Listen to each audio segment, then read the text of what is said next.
PTI को सुने बगैर फैसला हुआ था। आपको भी पता है अभी तक तो ये बातें चल रही थी। हमें तो सहाफ़ी हजरात जो इस टफ टाइम में भी अपने फ्रंट फुट पे रोल प्ले करें, उनके ज़रिए पता चल रहा था कि सुप्रीम कोर्ट की लाइट्स खुल गई हैं, लाइट्स बंद हो गई है। हमें तो समझ नहीं आ रही थी कि ये क्या हो रहा है।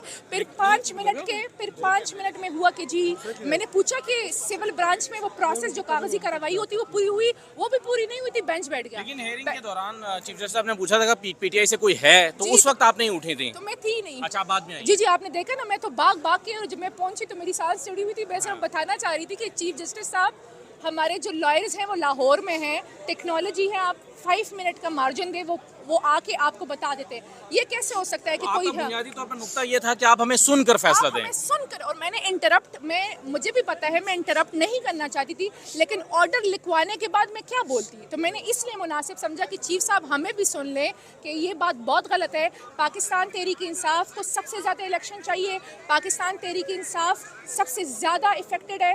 पाकिस्तान तहरीक इंसाफ ना एक दिन आगे इलेक्शन लेके जाना चाहती, ना एक दिन पीछे। वो 8 फरवरी को जो पत्थर की लकीरें वही कराना चाहती है। लेकिन पाकिस्तान तहरीक इंसाफ चाहती है कि पाकिस्तान में इलेक्शन जो 1988 से अभी तक जुडिशल निज़ाम के तहत हो रहे थे वो होने चाहिए। और मैं एक और बात बताती हूँ, मैं यहाँ as a student of law ये अंडरस्टैंड करने के लिए आई थी कि इस मुल्क के चीफ जस्टिस साहब अपने मातहत अदलिया पर एतमाद करते हैं या पाकिस्तान के इतने इम्पॉर्टेंट इलेक्शन उस ब्यूरोक्रेसी के हवाले करते हैं जो किसी और से डिक्टेशन ले रही है, जो एमपीओज सेक्शन 144 और पता नहीं क्या क्या निकाल रही है, जो अपने एसीआर्स अच्छा करने के चक्कर में सही और गलत में पहचान करना हो गया। अब क्या सुप्रीम कोर्ट में आप समझती हैं कि उमैर न्याज़ी को अब सुप्रीम कोर्ट आना चाहिए, वही अपनी दरख्वास्त लेकर? जी देखिए, अगर हम इस तरीके से जाएंगे तो फिर इलेक्शन का प्रोसेस डिले होगा और जो कहा जाएगा कि पाकिस्तान तहरीक इंसाफ इलेक्शन डिले कराना चाह रही, तभी इंट्रा कोर्ट अपील और पता नहीं जो भी प्रोसेस है।